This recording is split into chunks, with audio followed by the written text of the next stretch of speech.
Paul Levesque is in the room, ready to go. Thank you. First of all, I thought we had a hell of a night. I said this before, but it's hard to believe there's 25 of these, and when they send me the package for the first time for this show that included the kind of recap of the 25 events, I watched it like 6 times in a row because it just kept, like, I kept catching little moments in there that I had completely forgotten about. I was like, oh yeah, that was spectacular. Oh my God, that was awesome. And I'm sure there's 100 more of them. It's hard to believe there's been that many, but it's also hard. It's hard to believe that in some way we just keep raising the bar and topping them. Wanted to, as a brand, but the talent wanted to walk out of here tonight especially. That's mostly what I was hearing all week. They wanted to walk out of here and make a statement that was basically follow that, and I think they did that. So with that, I'll open up to you guys. All right, so we have some media in the room, so we'll start with the room first. Who wants to go? We'll start with Mike Johnson, just out of etiquette. Just guys in the room, say your name and outlet. So all right, I'm Mike Johnson, PW Insider. Hi, Paul. How are you? Good, man. How are you? Couple of things about the production end of the show, with it being a self-standing show, not built around a WrestleMania weekend or Survivor Series weekend. How much did that change the NXT sort of format in terms of production planning and just the basic production aspect? And then you had the Target special this week, which I thought did a great job of focusing on Adam Cole and Gargano. How many more, is that planned to be like a regular thing going forward? Yeah. With the takeovers, and how often do you expect to see those? Yeah, it's experimenting with storytelling and different things. That's the beauty of the network and the content lab that we have down in Florida, and being able to be nimble and do those things. This being a standalone, it's different. We don't have the Raw, the SmackDown, the pay-per-view, main roster pay-per-view stuff to utilize. But for me, this is not about any of that stuff. So to me, it's about what happens in that ring and around it, and the storytelling that goes on. It's not about the lights, not about the Trons, not about the, you hang a light bulb with a basket over it like the old days, and put some smoke in here, and put talent in the ring, and let talent do what talent do, and let them tear it up. And that's what they did here tonight. It's not about any of that. So I thought it's still hats off to the team and the NXT team and everybody that came together to do this, and came together to do it on short notice. As I think I've mentioned before, this show was originally in San Jose. The Jeddah show changed some of our routing and changed a lot of stuff, so we had to get rid of the San Jose show and kind of reboot, and luckily this building was available to us, and it was perfect because I wanted to come and do a show in Connecticut in our backyard and do all of it. So the timing of it was perfect, but it became available. So I'd like to thank the Webster Bank Arena for that. And this is a place that we used to run a lot because of some of the structure of what they've done inside. It's difficult for us to run now because of the weight of the hang, but for NXT it's perfect. Crowd was spectacular and white hot all night, and that's really what we need, and talent delivered, so it worked out great. Like I've said, the brand can stand on its own. It did. Anybody else? Yeah. Sure. Tim Fiervanti for ESPN. Paul, can you talk a little bit about the Street Profits? There are a couple of guys who obviously have been at the Performance Center for quite some time, and this was a big night, a big moment for them. Can you talk a little bit about their progress and then them stepping up in a pretty big way tonight? Yeah, it's not an exact science of how long a talent takes to make it or not, right? And while you can look at it, Dawkins, and it's taken him a long time, but he's consistently gotten better, and it's been we've had moments of like greatness and moments where it was I said it wrong. I shouldn't have said consistently. He's consistently gotten better, but in between those moments, it's been inconsistent, right, to be able to get him to the next level. Montez really hasn't been here that long. Crazy good athlete, but he's not been doing this that long, coming out of the military, and this was a whole different world for him and a whole different thing. So it's spectacular how far he come, but crazy good athlete. But you put them together and they begin to become more than the sum of their parts, and they bring the best out in each other. It took them a little bit to find their groove together, I think.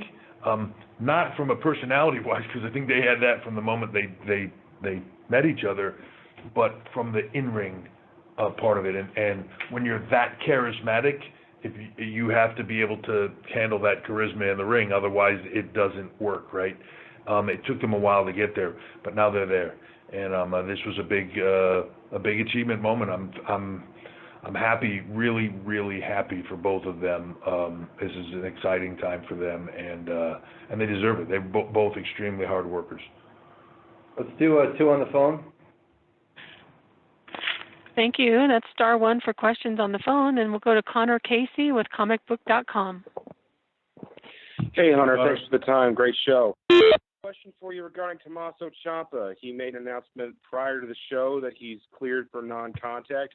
Is it fair to say he's ahead of schedule, or is this right where you expected him to be? Yeah, so cleared for non-contact means you can't do anything in this business, really. Right. No, you can talk, which is what he was doing at that moment. Yeah. No, he's ahead of schedule. He's doing extremely well. Ahead of schedule on all of it, and moving along. But in the type of injury that he had, with the type of surgery that he had, you're not doing really, especially in this, from a physicality standpoint, you're not doing anything until you're 100%. Like, you're not going to go in there. It's not like you can go in there and lightly take suplexes, so you have to be 100%. So he's still got a ways to go, but he's way ahead of the curve and the schedule. And but for him, chomping at the bit every day is too long, and he's chomping at the bit to come back. And really, I called this week and had him come here because I just wanted him to be here. Just talking to him, like, I felt like, yeah, he just needs to be around this. He's at the PC every day and he's around it, but this is different. I want him to come here and be around it. And so it was a good call, because he was just, it's. Sometimes when you first get injured, you don't want to be around it for a minute. Everybody's different, but he's a guy now that I think he's in a good headspace where now he wants to start being around it. He'll be back soon, and I'm sure when he does, he'll be ready back to claim his spot. Okay, another question from the phone? Thank you. We'll go to Brian Fritz with Sporting News. Hey, Paul. Hey, I wanted to talk about the Brian, process. it's interesting. Brian, it's interesting the reaction these guys have to you when you come on the phone, and I don't know.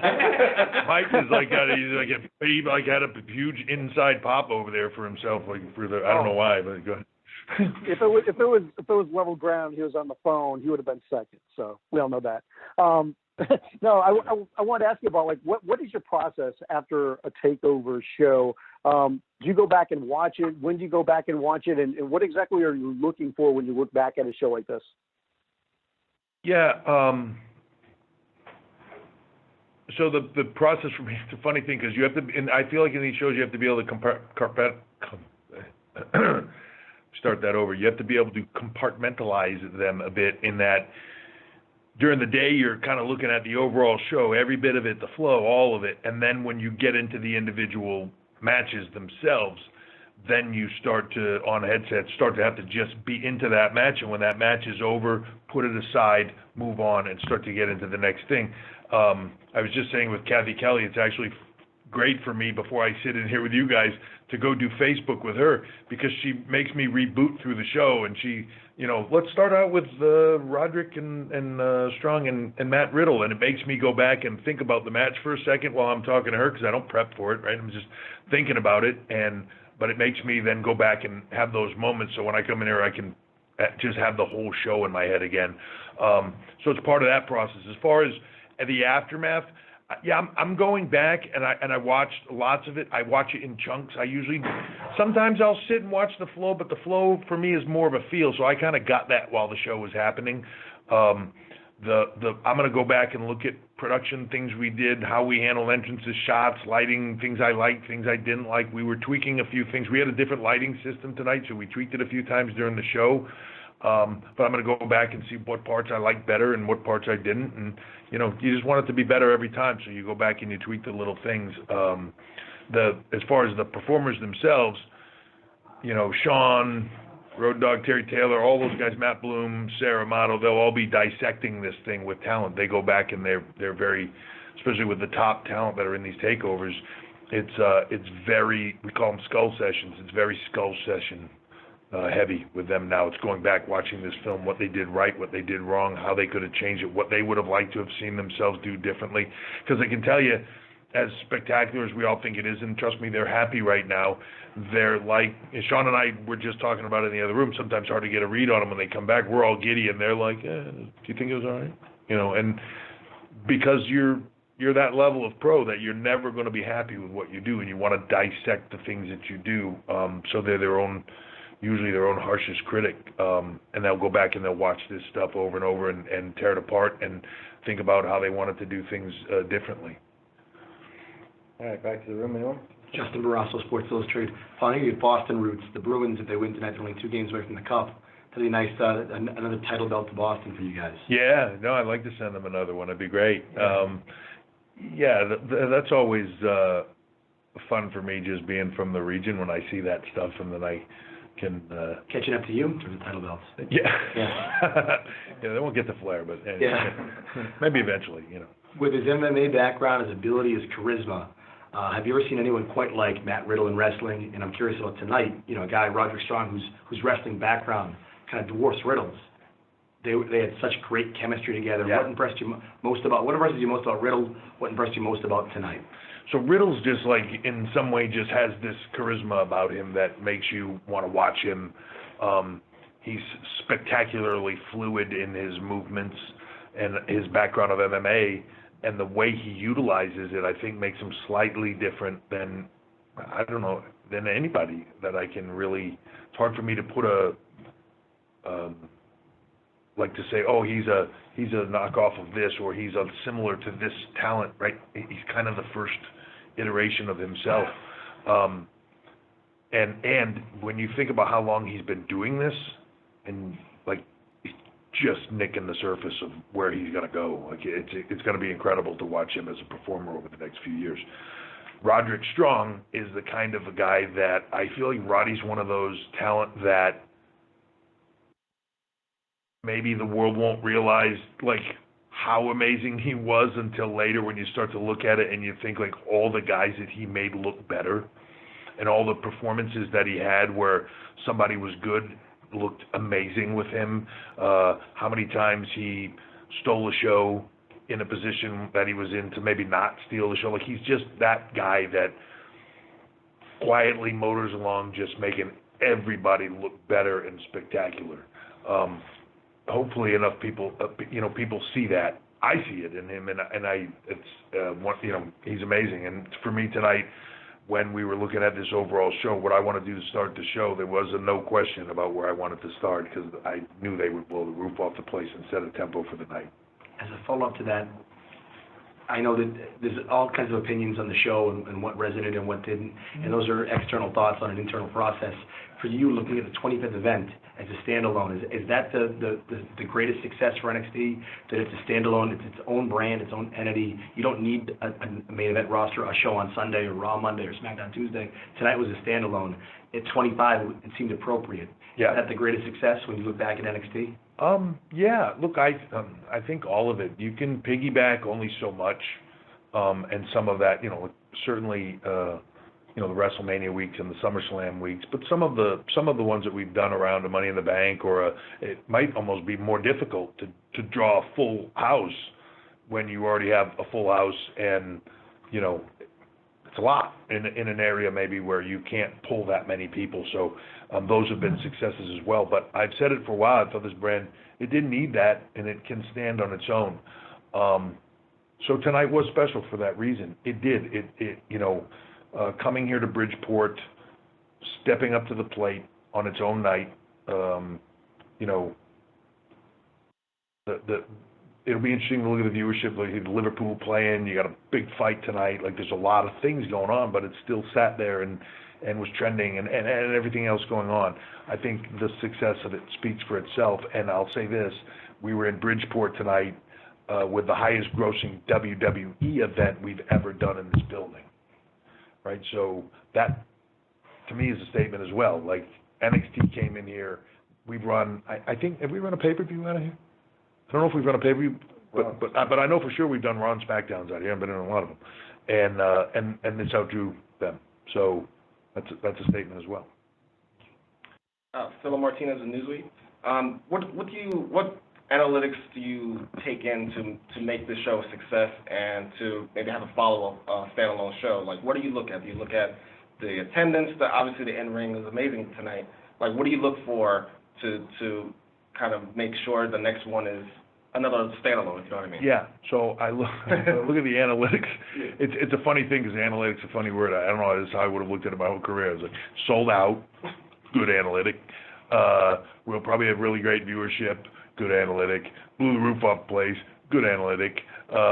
Everybody seems to be buzzing about the show and think it was one of the best ones we've ever done. Pretty good analytic.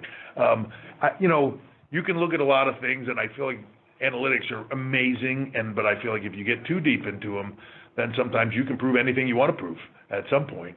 Man, to me, this is about just putting on an amazing event. So I can't remember the name of what the movie name is, but if you build it, they will come. Put on a great show, and you deliver. You build a brand that they will come to and they will want to see, and I feel like that's what we've done here over and over and over. It's not about a one-off. It's not about a singular moment or two. It's about consistency over time. Win a fight in one round, unless it's a knockout, you keep on going, and here we are 25 rounds later, still having better and better rounds. So. Just to follow Tyler Breeze's performance tonight, yeah. And he was in the first Takeover, and now he's Takeover 25. Yeah. Well, what did he bring to the show, and what can you see him fit into this brand? I think he fits in this brand perfectly. He always has. When you look at that Velveteen and Breeze match tonight, they followed the carnage of that ladder match, and they were able to do so because it was about personality and star and all of that, and he brings that to the table. He's a spectacular worker, amazing in-ring talent, and can do all of that, but over the course of time from when he was in the system, he learned to be a star, and he learned to deliver on a different level, so he comes back here, now he gets that opportunity to be Prince Pretty and do all the things that he could do before. I think that from the standpoint of the match, but also from the standpoint of just everybody's feel about him that watched, they both proved they belonged here tonight. It wasn't about a guy coming back and taking a spot that somebody else has now. They both deserve where they are. He deserves, he proved that he can hang with anybody because Velveteen is at the top of his game. He's a young guy at the top of his game. So I think there was a lot of respect earned, and to me, he earned the opportunity to be home here, and hopefully he can show the world how good he really is. That's not to take away from anything that he did prior to this, but coming back here now, he gets to show a different side of what he is. All right, guys, we're running out of time on the line, so we'll do one more question, then we'll wrap it up on the phone.